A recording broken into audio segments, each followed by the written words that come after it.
شعبہ اسلامیات اور اسلام کے سیاسی افکار و نظام پر نمایاں کارنامہ انجام دینے کی وجہ سے پروفیسر عبید اللہ فہد 13ویں شاہ ولی اللہ ایوارڈ سے سرفراز کیے گئے ہیں۔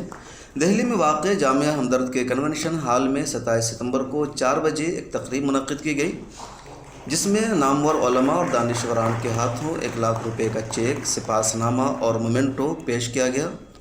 پروفیسر عبید اللہ فہد کی اسلامی سیاسیات میں نمایاں اور قابل ذکر خدمات ہے۔ اسلام کے شرعی نظام پر انہوں نے نمایاں کارنامہ انجام دیا ہے، جس کی بنیاد پر IOS کی ایوارڈ کمیٹی نے 13ویں شاہ ولی اللہ ایوارڈ کے لیے ان کا انتخاب کیا۔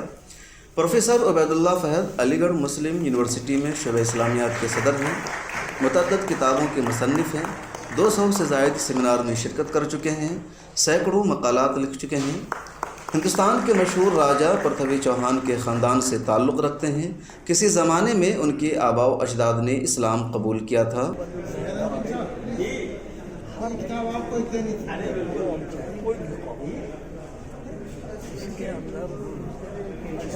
اپنی استطاعت کو بڑھانے اور زمانے کے تغیرات کو سمجھنے اور اس کا جواب علم کے ذریعہ دینے کی کوشش نہیں کی گئی، وہ قوم آگے نہیں بڑھ سکتی، کیونکہ زمانے کا فطرت ہے بدلنا، مسائل پیدا کرنا، اور علم کی فطرت ہے اس کا جواب فراہم کرنا۔ تو دونوں کے اندر امتزاج ہونا چاہیے۔ علم بہت ضروری ہے۔ شاہ ولی اللہ کا نام اس لیے ہے کہ اس زمانے کے جو بے شمار مسائل تھے اس کا حل انہوں نے قرآن و حدیث اور علم کی بنیاد پہ دیا۔ دنیا کے بہت سارے ملکوں میں ایوارڈ دینے کا سلسلہ ہے، ہندوستان میں آپ نے شروع کیا اور IOS کا مجھے لگتا ہے ایک نمایاں کارنامہ ہندوستان میں ہے۔ یہ فکر کہاں سے آئی آپ کو؟ یہ بنیادی طور سے وہی بات ہے کہ یہ فکر قرآن کا دیا ہوا ہے، چونکہ آپ جب تک کہ جو فرض کفایہ کو ادا نہیں کریں گے تو حدیث کا پارٹ ہے، ساتھ ہی ساتھ اسے اگر آپ آگے نہیں بڑھا رہے ہیں تو آپ کبھی بھی آگے نہیں بڑھ سکتے۔ IOS نے 2 ایوارڈ شروع کیا ہے، ایک تو شاہ ولی اللہ ایوارڈ ہے اور دوسرا کا نام لائف ٹائم اچیومنٹ ایوارڈ ہے، جو الگ کیٹیگریز کے حصے میں جاتا ہے۔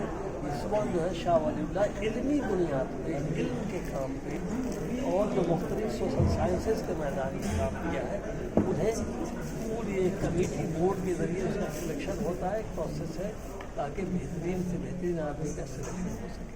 بات کی آپ کو شاہ ولی اللہ ایوارڈ سے سرفراز کیا گیا۔ میں نے پہلی بار اسلام کے نظام شورا پر انگریزی میں اسلامک شورا ڈویژن اسٹیٹ اینڈ ڈیموکریسی پورے شروع بس کے ساتھ تقریباً 450 صفحے کا شورا کے اب تک کسی نے کوئی کام نہیں کیا اسلام کے شرعی نظام پر۔ شورا وہ کس حد تک ڈیموکریٹس خواتین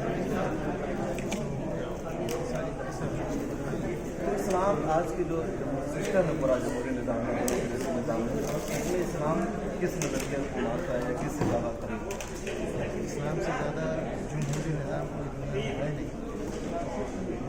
رسول پاک صلی اللہ علیہ وسلم کے زمانے میں جمہوریت کی پوری جوہر اسلام قائم تھی، نافذ تھی، صرف کاغذ پر اور دستور میں نہیں بلکہ پوری دنیا میں نافذ تھی، لیکن لوگ بھول گئے اس نظام کو۔ اس میں کہ رسول اللہ صلی اللہ علیہ وسلم کے زمانے کے پورے دوبارہ اسے نافذ کیا،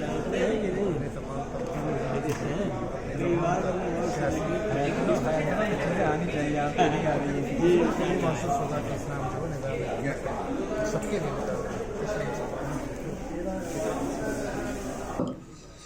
ڈاکٹر معراج احمد اور ڈاکٹر انیتا کماری کو بھی جونیئر کیٹیگری کے ایوارڈ سے سرفراز کیا گیا۔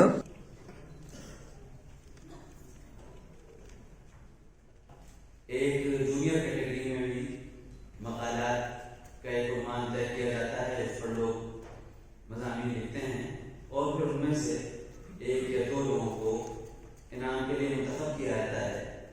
اس سال 2 لوگوں کو مشترکہ طور پر انعام دیا جا رہا ہے۔